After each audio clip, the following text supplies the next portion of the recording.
দর্শক, আমাদের অনেকেরই সকালে পত্রিকা পড়ার একটি অভ্যাস থেকে থাকে এবং আপনাদের জন্য আমাদের বিশেষ আয়োজন এবং সেই সাথে এখন ঘড়ির কাঁটায় ৮টা বাজতে চলেছে এবং আমরা অনেকেই হয়তো বাসা থেকে বেরিয়ে পড়েছি এবং সেই সাথে আজ জানাবো আপনাদের ওয়েদার আপডেট, সেই সাথে ট্রাফিক আপডেট রয়েছে এবং পত্রিকার খবরগুলো নিয়ে আমাদের আরেকটি স্টুডিওতে আছেন সহকর্মী আলিফ, তিনি জানাবেন বিস্তারিত। আলিফ, আপনাকে অসংখ্য ধন্যবাদ। যেমনটি আসলে বলছিলেন, দিনের শুরুটা আমরা অনেকেই করে থাকি পত্রপত্রিকার পাতায় চোখ বুলিয়ে এবং প্রধান শিরোনাম যেগুলো রয়েছে সেগুলো দেখতে দেখতে। তো দর্শকদের সেই কাজকে অনেকাংশে সহজ করে দিতে প্রতিদিনের মতো আজও আমরা জানাবো দেশের সর্বাধিক পঠিত যে পত্রপত্রিকাগুলো রয়েছে সেই পত্রিকাগুলোর প্রথম পাতায় কি কি শিরোনাম উঠে এসেছে। প্রথমেই দেখতে চাই দৈনিক প্রথম আলো।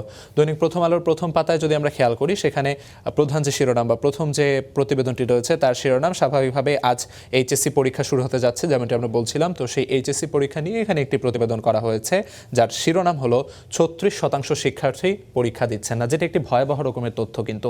অর্থাৎ এই যে শিক্ষার্থী যারা রয়েছেন তাদের মধ্যে 36% শিক্ষার্থী এইচএসসি পরীক্ষায় অংশগ্রহণ করছেন না, মানে প্রায় অর্ধেকের কাছাকাছি প্রায় শিক্ষার্থী তারা পরীক্ষায় অংশগ্রহণ করছেন না। অর্থাৎ সেই জায়গায় কেন পরীক্ষায় অংশগ্রহণ করছেন না, কি কি সমস্যা রয়েছে এবং সেই জায়গায় একটি প্রতিবেদনে এখানে সেই বিষয়গুলো তুলে ধরা হয়েছে এবং একটি তথ্য প্রকাশের মাধ্যমে দেখানো হয়েছে পরীক্ষা না দেওয়া শিক্ষার্থীদের মধ্যে কে কোন বোর্ডে এবং কারা আসলে ঠিক কত জায়গায় ঝরে গেছে, আসলে সেই বিষয়টা নিয়েও এখানে কথা বলা হয়েছে। এবং এই যে এই অনুপস্থিতি নিয়ে অভিমত, অর্থাৎ যারা সাবেক তত্ত্বাবধায়কের সরকারের যে উপদেষ্টা ছিলেন হোসেন জিল্লুর রহমান বিশেষজ্ঞ হিসেবে, তার মতামত উল্লেখ করে এখানে একটি প্রতিবেদনে দেওয়া হয়েছে তার অভিমতটিকে। সেই সঙ্গে এইচএসসি পরীক্ষার প্রসঙ্গ বাদ দিয়ে যদি পরের যে শিরোনামটি রয়েছে সেটির দিকে যদি তাকাই, সেখানে আসলে স্বাভাবিকভাবে বাজেট পরবর্তী যে ইস্যুগুলো নিয়ে কথা হয়, অর্থনৈতিক নানা বিষয় নিয়ে কথা হয়, সেখানে একটি প্রতিবেদন করা হয়েছে। অর্থাৎ সেখানে বলা হয়েছে, শিরোনাম করা হয়েছে সঞ্চয়পত্রের মুনাফার হার কমবে না। অর্থাৎ মধ্যবিত্তের বিনিয়োগের একটি অন্যতম মাধ্যম কিন্তু এই সঞ্চয়পত্র। সেখানে একটি শঙ্কার জায়গা তৈরি হয়েছিল বাজেটের পর থেকে যে এই মুনাফা হয়তো কমানো হতে পারে, তবে সেই জায়গায় আসলে আশার বাণী শোনানো হচ্ছে যে মুনাফার হার কমানো হবে না। সেই সঙ্গে আন্তর্জাতিক ইস্যু রয়েছে এখানে, সেটি হচ্ছে যুক্তরাষ্ট্রের সুপ্রিম কোর্ট যে ব্যাপারটি আমরা গত কয়েকদিন ধরে খবরে দেখছিলাম যে 2 দিনে ট্রাম্পের বিপক্ষে 4টি রায় হয়েছে। অর্থাৎ এই জায়গায় ট্রাম্পের সঙ্গে যে ট্রাম্প প্রশাসনের সঙ্গে যে আসলে মার্কিন নীতির যে এক ধরনের দ্বিমুখী মনোভাব, সেই মনোভাবটি নিয়ে কিন্তু আসলে সুপ্রিম কোর্টের পক্ষ থেকে ট্রাম্প বিরোধী রায় দেওয়া হয়েছে। অর্থাৎ ট্রাম্প বিরোধী রায় বলতে যদি আমরা এখানে বলি, যেমনটি আসলে এর আগে চলছিল, ট্রাম্পের যুদ্ধ ক্ষমতা কমানো নিয়ে কিন্তু সিনেটে, মার্কিন সিনেটে ট্রাম্পের বিরুদ্ধে রায় প্রকাশ পেয়েছে। সেই সঙ্গে এখন সুপ্রিম কোর্টের পক্ষ থেকেও আসলে ট্রাম্প বিরোধী মতামত বা ট্রাম্প বিরোধী রায় কিন্তু আসতে শুরু করেছে, যে বিষয়টি আসলে স্বাভাবিকভাবেই ট্রাম্পের জন্য এক ধরনের শঙ্কার জায়গা এবং ট্রাম্পের যে প্রশাসন, সেই প্রশাসনের জন্যও কিন্তু আসলে বেশ হুমকি স্বরূপ। কেননা আপনারা জানেন সামনে নভেম্বরে আগাম নির্বাচন রয়েছে যুক্তরাষ্ট্রে এবং সেই মধ্যবর্তী নির্বাচনে আসলে ট্রাম্পের এই যে তার যুদ্ধনীতি সহ তার অর্থনৈতিক যে প্রভাব, সেই প্রভাবের বিরুদ্ধে গিয়ে আসলে ট্রাম্পের মানে মার্কিন যে সিনেট রয়েছে সেই সিনেট, সেই সঙ্গে মার্কিন সুপ্রিম কোর্ট, এই বিষয়গুলো যে আসলে ট্রাম্পের হাত ছাড়া হয়ে যাচ্ছে বা ট্রাম্প যে ধরনের মনোভাব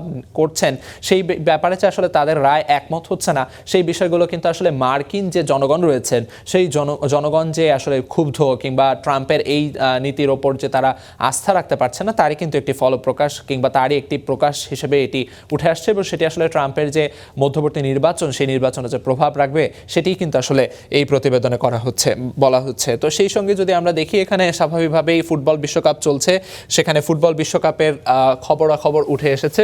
ফুটবল বিশ্বকাপের খবরাখবর থাকলে সেখানে আসলে যেমনটি আসলে দেখানো হচ্ছিল যে ফ্রান্স যে একের পর এক তাদের জয়রথ ছুটিয়ে চলেছে এবং সেই সঙ্গে গোল বন্যা ছুটিয়ে চলেছে, সে ব্যাপারটি নিয়ে এখানে বলা হয়েছে ঝড়ের অন্য নাম ফ্রান্স। অর্থাৎ ফ্রান্সের এখানে যে খেলা চলছিল সেই খেলা নিয়ে ফ্রান্স যেমনটি আসলে করেছে তাদের যে পারফরমেন্স, সেই পারফরমেন্স নিয়ে এখানে কথা বলা হয়েছে।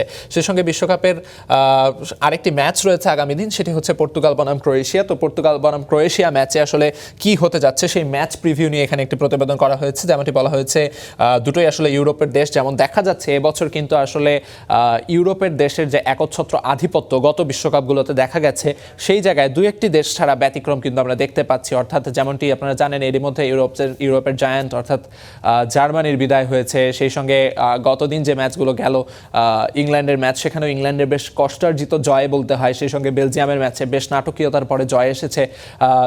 প্যারাগুয়ের কাছে যে জার্মানির বিদায়, সেখানে একটি লাতিন আমেরিকার দেশের কাছে ইউরোপের একটি দেশের বিদায়, সেই বিষয়গুলোকে আসলে ইউরোপের যে খেলা বা ফুটবলের যে শৈল্পিক ফুটবল খেলার যে অভ্যাস ইউরোপের, সেই জায়গায় কিন্তু এক ধরনের ধাক্কা বলা যেতে পারে। নেদারল্যান্ডস বাদ পড়ে গেছে। তো এই যে ইউরোপের ফুটবলে এক ধরনের যেটা বলা যায় যে ইউরোপের ফুটবলের এক ধরনের নড়বড়ে অবস্থা, সেই জায়গায় আসলে এই পর্তুগাল ক্রোয়েশিয়া ম্যাচ নিয়ে আলাদা নজর থাকতেই পারে। দুটো ইউরোপের দেশ তারা একে অপরের বিপক্ষে কেমন খেলছে সেটি নিয়ে এক ধরনের ম্যাচ প্রিভিউ এখানে প্রতিবেদনে করা হয়েছে। তো এ পর্যায়ে যদি আমরা পরবর্তী দৈনিকে যেতে চাই, দৈনিক সমকাল রয়েছে আমাদের কাছে। দৈনিক সমকালে আমরা দেখতে পাচ্ছি প্রথম পাতায় যে শিরোনাম করা হয়েছে সেটি হচ্ছে 59 রাজনৈতিক নেতাকর্মী খুন, বিএনপির 45 জন। অর্থাৎ গত 6 মাসে, অর্থাৎ 1 জানুয়ারি থেকে শুরু করে 15 জুন পর্যন্ত যে তথ্য রয়েছে, সেই তথ্যের ভিত্তিতে এখানে একটি প্রতিবেদন করা হয়েছে। প্রতিবেদনে দেখা যাচ্ছে যে আসলে এখানে বিভিন্ন রকম তথ্যের মাধ্যমে দেখানো হয়েছে রাজনৈতিক বিরোধে যে খুনের সংখ্যা এবং অন্যান্য বিভিন্ন ঘটনায় খুনের সংখ্যা। যেমন আজও কিন্তু আমরা একটি খবর আপনাদের জানাচ্ছিলাম যেখানে কিনা ফুটবল বিশ্বকাপ অর্থাৎ ব্রাজিলের খেলা নিয়ে কথা কাটাকাটির এক পর্যায়ে কিন্তু বিএনপি নেতাকে কুপিয়ে জখম করা হয়েছে, খুনের ঘটনা ঘটেছে।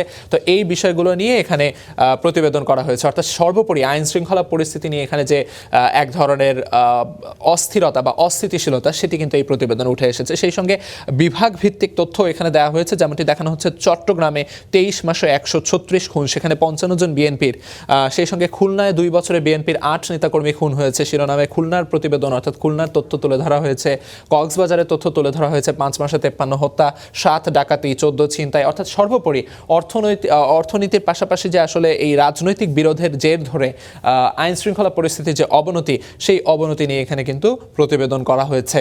সেই সঙ্গে যদি আমরা দেখি অক্টোবরের প্রথমার্ধে ইউপি নির্বাচন শুরুর পরিকল্পনা, অর্থাৎ স্থানীয় সরকার নির্বাচনের যে রোডম্যাপ, সেই রোডম্যাপ নিয়ে কিন্তু নানা ধরনের আলোচনা সমালোচনা হচ্ছিল সরকার বিরোধী দল উভয় পক্ষ থেকে। তো সেটির বিষয়ে এখানে একটি প্রতিবেদন করা হয়েছে এবং যেমন বলা হচ্ছে অক্টোবরের প্রথমার্ধে আর আসলে ইউপি নির্বাচনের যে শুরু হতে পারে এমন পরিকল্পনা কিন্তু করা হচ্ছে। সেই সঙ্গে অন্যান্য প্রতিবেদন যা রয়েছে সেখানে যদি বলি জুলাই মাস চলছে, সেই জুলাই মাস নিয়ে আসলে স্বাভাবিকভাবেই 2024-এর যে রক্তাক্ত জুলাই, সেই জুলাই নিয়ে এখানে প্রতিবেদনে বলা হয়েছে। সেই সঙ্গে শিরোনাম করা হয়েছে জুলাই স্মৃতি জাদুঘরের যাত্রা 5 আগস্ট, জনবল নিয়ে প্রশ্ন। অর্থাৎ আপনারা জেনে থাকবেন তৎকালীন প্রধানমন্ত্রীর যে বাসভবন ছিল, সেই বাসভবনকে কিন্তু জুলাই স্মৃতি জাদুঘরে রূপান্তর করা হচ্ছে এবং সেটি 5ই আগস্ট চালু হতে পারে এমন কথা বলা হচ্ছে।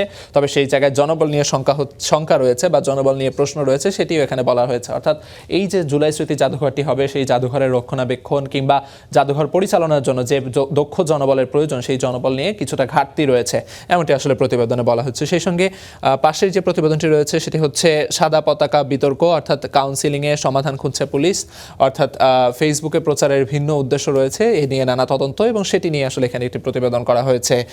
পাশের প্রতিবেদনটির দিকে যদি খেয়াল করি, শিক্ষক বদলিতে গণ্যমান্য ব্যক্তি প্রভাব বিস্তারের আশঙ্কা। অর্থাৎ প্রাথমিক বিদ্যালয়ে শিক্ষক বদলি যেমনটি আসলে একটি বেশ গুরুত্বপূর্ণ ঘটনা। যেমন প্রাথমিক শিক্ষক যারা রয়েছেন, প্রাথমিক বিদ্যালয়ের শিক্ষক, তাদের আসলে নিজ এলাকায় শিক্ষকতা করা কিংবা সেই এলাকায় বদলি হওয়ার একটি বিষয় রয়েছে। তবে এই বদলিতে এলাকার গণ্যমান্য ব্যক্তি রয়েছেন যারা, তাদের আসলে প্রভাব বিস্তারের একটি কথা এখানে প্রতিবেদনে উঠে এসেছে। সেই সঙ্গে ফুটবল বিশ্বকাপ চলছে, সেখানে স্বাভাবিকভাবেই ইংল্যান্ডের খেলা যেমনটি আসলে গতদিন বলছিলাম, সেটি নিয়ে প্রতিবেদন করা হয়েছে এবং আগামীকালের যে ম্যাচ রয়েছে পর্তুগাল বনাম ক্রোয়েশিয়া, সেখানে রোনালদো মদ্রিচ দ্বৈরথের অপেক্ষায় এক সময়কার ক্লাব ফুটবলের তারা সতীর্থ ছিলেন, তারা আজ মুখোমুখি হতে যাচ্ছে, সেটি নিয়ে এখানে প্রতিবেদন করা হয়েছে। দৈনিক যুগান্তরে যদি দেখি, সেখানে প্রতিবেদনে কি উঠে এসেছে বা শিরোনামগুলো যদি এক নজরে আপনাদের জানিয়ে দিতে চাই ছোট করে, সেখানে স্বাভাবিকভাবেই বছরে 3 মিটার নামছে ভূগর্ভস্থ পানির স্তর। অর্থাৎ এই জায়গায় প্রাকৃতিক এক ধরনের দুর্যোগ নিয়ে কথা বলা হচ্ছে, অর্থাৎ 3 মিটার করে নামছে প্রতি বছর, এটি নিয়ে এখানে বলা হয়েছে। সেই সঙ্গে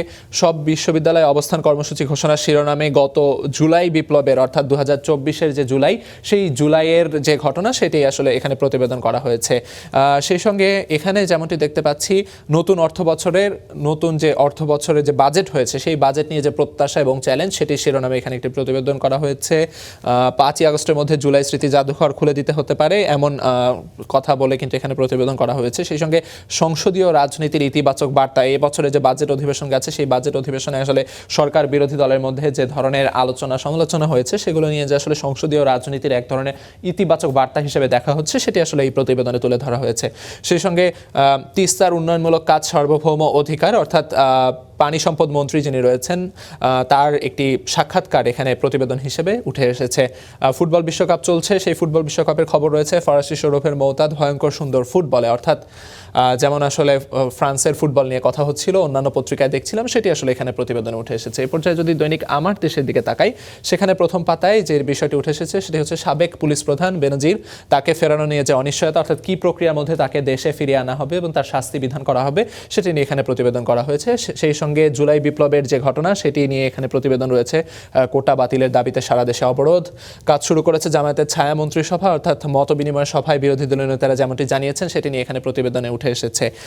এইচএসসি সমমানের পরীক্ষা শুরু আছে সেটি নিয়ে একটি প্রতিবেদন রয়েছে। সেই সঙ্গে বাজেট পরবর্তী যেটি হয়ে থাকে ঋণ খেলাপি থেকে বাঁচাতে সিটি গ্রুপকে বিশেষ সুবিধা অর্থাৎ সিটি গ্রুপের যে এক ধরনের অর্থনৈতিক টানাপোড়েন সেটি নিয়ে এখানে প্রতিবেদন করা হয়েছে। সেই সঙ্গে পাশেই যেটি দেখা যাচ্ছে 2000 টাকার জন্য জোড়া খুন এখন শুধুই হাহাকার অর্থাৎ সর্বোপরি আইন শৃঙ্খলা পরিস্থিতির একটি প্রতিবেদন এখানে রয়েছে।